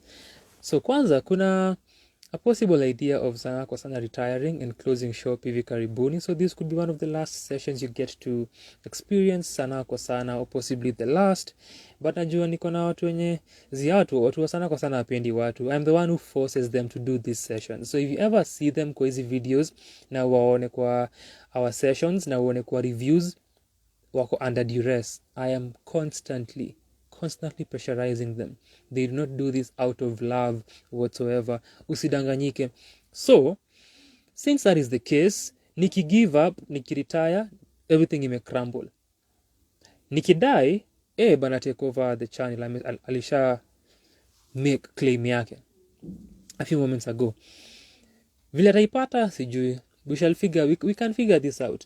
Nikiandika wili yangu ni msqueeze in mahali kwa channel na revenue distribution, hapo nimwambia apate percentage fulani. The rest of the money haiendi anywhere, itani follow to the grave. This hard work that nimeeka inifuate not to the grave. It should go up in smoke with me because I'm getting cremated. So because this is happening, and also kuna possibility ya sisi kukufa. This session, tafadhali show interest na utoke very, very, trust me, very, very soon. Very, very, in a few days tu hivi, inafanyika. So kama uko interested, reach out kwenye DMs, comment below, tutafute anywhere, Twitter, if you're watching this later, Instagram, Facebook, our numbers, tuambie yo ningedai kutokelezea, then ukuje na as we said tukianza tuone kama utakuwa viable, kama utakuwa legible, kama utaqualify kujoin this underground cultic potent movement that is Sanaa kwa Sana. So tutaku audition tuone kama unaweza join ama kama we shall know. Then once the audition is over, you're joining our cult, we shall call you. Our first session in July was really amazing. You do not want to miss this. Nikisemanga hizo words haikuangi tu ati marketing hivi. Nilisema hivyo kwa interview ya Romy, you don't want to miss this. And if you watch that interview, so this hangout session in a few days, you do not want to miss it. So tuma tu DM, sema niko interested, tutakurespondia with the details na utajoin our hangout session. Uchill with the rest of the community, awa tuonanga kwa comment section, sisi pia tuwaone, to confirm you are not bots, and to confirm that hizi numbers tunapata on the channel are true numbers. That is the idea, as a matter of fact. We need to confirm love. It needs to be visible to us, then you can move on na maisha yetu. Kole almost sounds sweet, Kija said, then anacheka. So we are done with our session for today, and we shall leave this here. Do the necessary. If you're watching this a day or 2 or 3 after na unasikia history ya hangout session, maybe kuna nafasi bado, try your luck. Comment below tuone, ama utume hizo DMs vile nimesema. Shukran sana for participating kwa another successful Sanaa kwa Sana Sunday session. Tuonane kwa another video. Unione kwa video zingine za our sessions when you are playing those videos as you are sleeping, and play them through because we need the hours vile nimesema. Sanaa kwa Sana Sunday session on YouTube, type that, angalia search results, anza na the lengthiest video of all yenye ko 3 hours or 4 hours. Anza na hiyo, enda kwanza uanze na ya Kendrick Lamar, Mr. Moran and the Big Steppers, na tumeitaja. It's a really lengthy video tukiwa hapa na sisi babu. Beautiful conversation. Yeah, and whichever, then you can sleep. Just let the video play. Do the Lord's work. Leon, niaje. And with that, you can now move on and return to your mundane life. You're welcome. Today I'll play something different that ties to what you talked about. Ikikuja kwa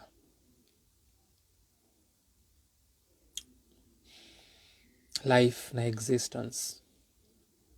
So this is a different ending to Sanaa kwa Sana. Shuri asks, why is this so short? To make up for almost 2 hours. I wanted this to be even less than an hour. But to make up for 2 hours, from 8 to 10, 2 hours is a long time.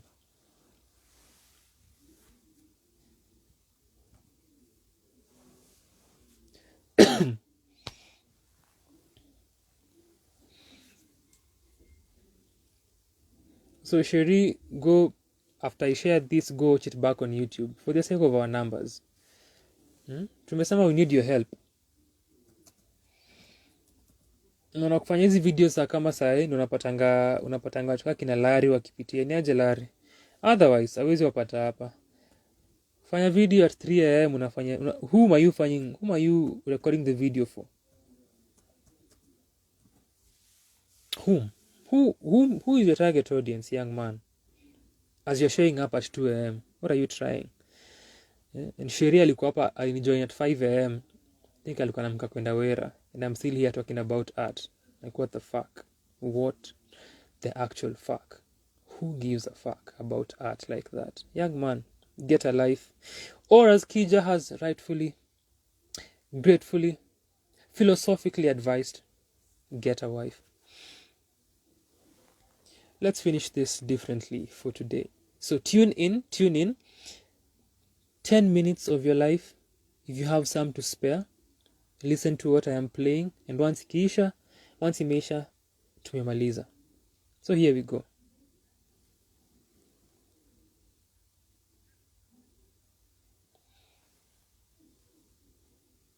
Kama kawaida, asante sana kwa wakati wako. I'm about to take more of it, and then I'll be done, and you can return, as I've stated, to mundanity. It begins with nihilism, the philosophy that life has no meaning and the world is here for no reason.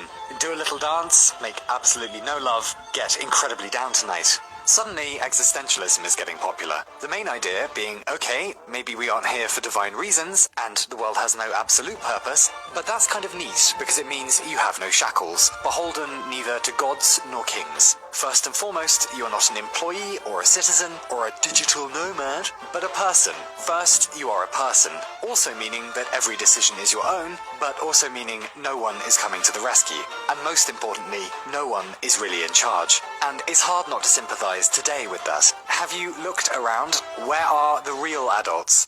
Billionaires don't seem all that happy, politicians don't seem all that uncorrupted, and personally I won't be taking any life advice from someone who dresses up as a chess piece. The beauty of that anarchy, though, one can self-create meaning. Life is not something done to one, but something one does. Albert Camus had other ideas, though. A French-Algerian thinker, originally destined to be a footballer until he contracted tuberculosis, Camus agreed with some of existentialism's diagnoses, but disagreed about the medicine. Sure, we're abandoned to freedom, he granted, but so what? The real problem is that we are machines hungry for meaning and purpose, yet destined to look for it in a universe that is nevertheless cruel, unpredictable, and apparently completely apathetic to us. We will be hatched, matched, and dispatched, all the while probably never working out what it was all for. Don't look at me like that. You clicked on this video.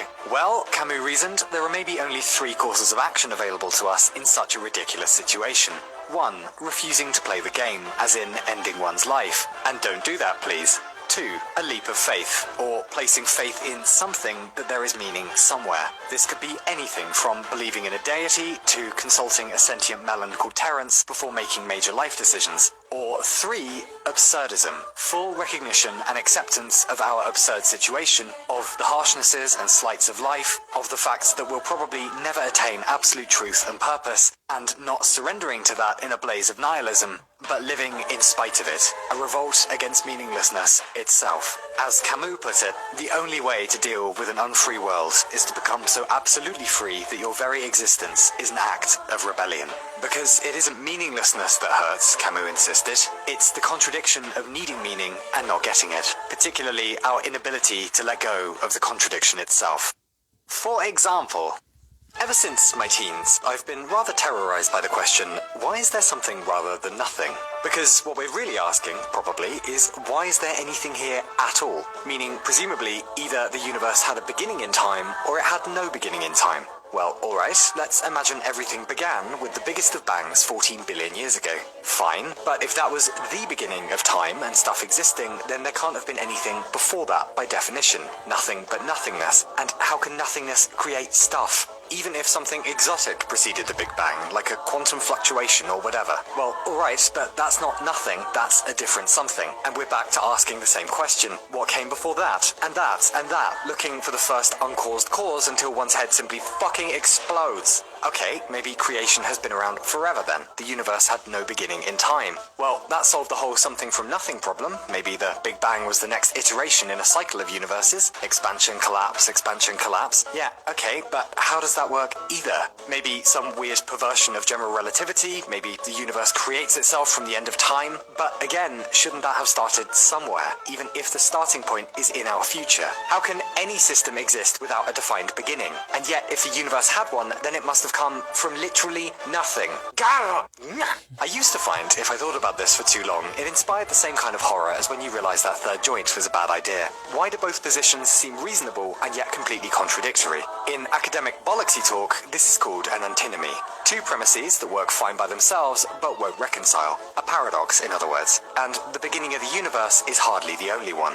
Like, is matter infinitely divisible, or is matter finitely divisible? Can you keep blowing particles open until you reach a string or quark or something at the bottom of nature that you can't divide anymore? And if so, why? Or can you just keep peeling the universe open like an onion, divisible all the way down? And if so, why? And for that matter, have all events already happened and we just have to live through them, much like sitting through a film where the real is already there in the projector? Or is the present the only true moment, the past gone, the future not existing yet? In either case, why? Or are all of our choices predetermined by every material state that came before us, giving us no real choice in anything? How to tell the difference? Likewise, one day could we conceivably know everything about how the world works? And on that day, could we be sure there wasn't something missing? Ignorant of our own ignorance? How would we know? Then there are all the wibbly human paradoxes. Why do terrible things happen to good people and vice versa? Why can't we gain full control of our own minds? Where is the line between the conscious and the subconscious? Are the mechanics of consciousness us as well? Are we all of it, the mechanism and the mind? Because it doesn't feel that way.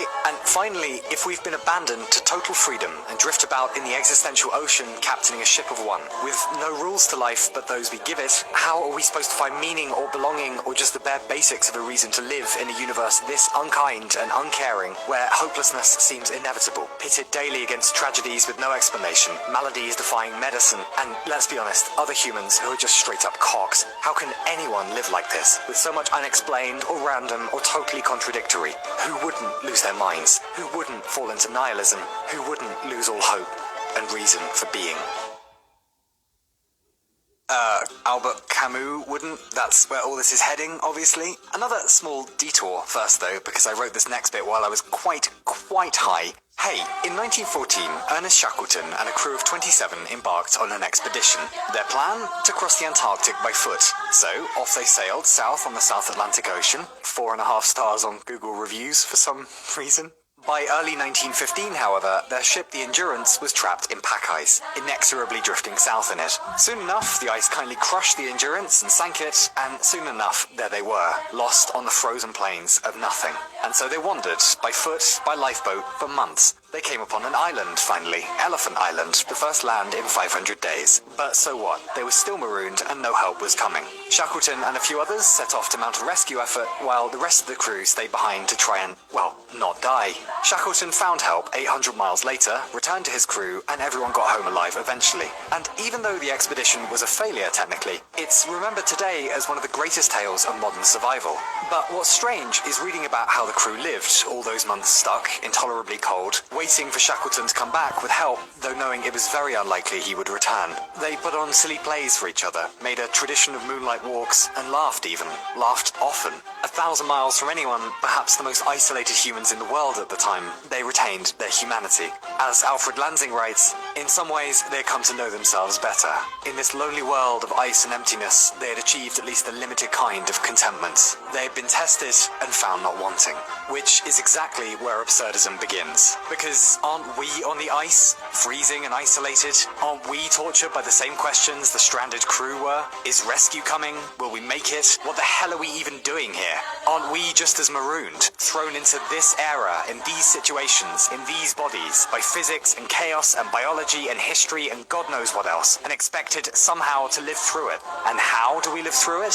Oh, Camus replied, by being very, very French, with passion and freedom and a revolt, with the passion to pursue the joy of being for the sake of it, with the freedom to at any moment choose to continue, to choose to live, to create hope internally, and with the spirit of revolution, a rebellion against the harshness and strangeness of existence itself. Nothing will last, and maybe I'll never understand what the world is here for, what I'm here for, then I'll live even more intensely. I won't just gaze into the abyss, I'll maintain uncomfortable eye contact with it. I'll go get laser eye surgery so I can stare even harder. You think you're empty abyss? You should see my fucking DMs, mate. What would Camus do? Eat, pray, love? Sure, but equally well, drink, blaspheme, shout profanities at lampposts, take up the mandolin, dye one's dick blue? No idea. But this is the burden of freedom. This is the weight of being. This is absurdism. Perhaps there's a holy watcher in the sky. Perhaps we're an alien experiment. Perhaps it's all just atoms and chance. Who can be sure? Not us. Not yet. But we can dance in the mystery, absurdism says, with the dance as the point all along. Born into an absurd theatrical performance that makes no sense, and rebelling rebelling against the lack of sense itself by being better and kinder and weirder. Living inside a paradox and still doing the dishes, knowing we might never know what it was all about, and carrying on anyway. Courage isn't the absence of fear. Courage is the mastery of fear. It is saying to oneself, wow, that thing really scares me. I guess I'll just go ahead and do it anyway, though. Likewise, absurdism isn't an answer to the mysteries of life, why bad things happen, where the universe came from, or how to survive this shit. It's just asking the question, oh God, what if we never achieve final explanations? What if we never see the big picture? What if we go our whole lives without ever having known what it was all about? And replying to oneself, oh look, it's a puffin. It's a nice puffin. It's a nice day. Oh, we're alive. That's unprecedentedly weird and cool, whether it's fully explained or not. Let's go for a beer. Sorry, one more thing. Another shameless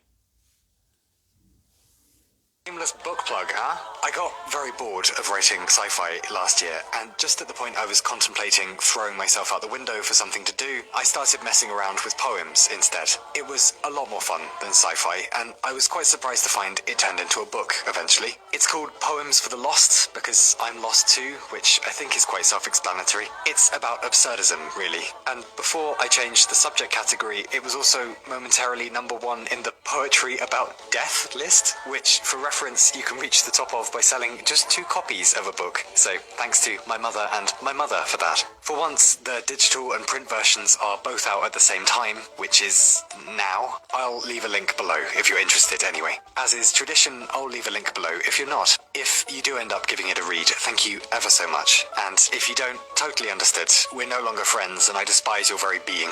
Big love as ever. Cheers.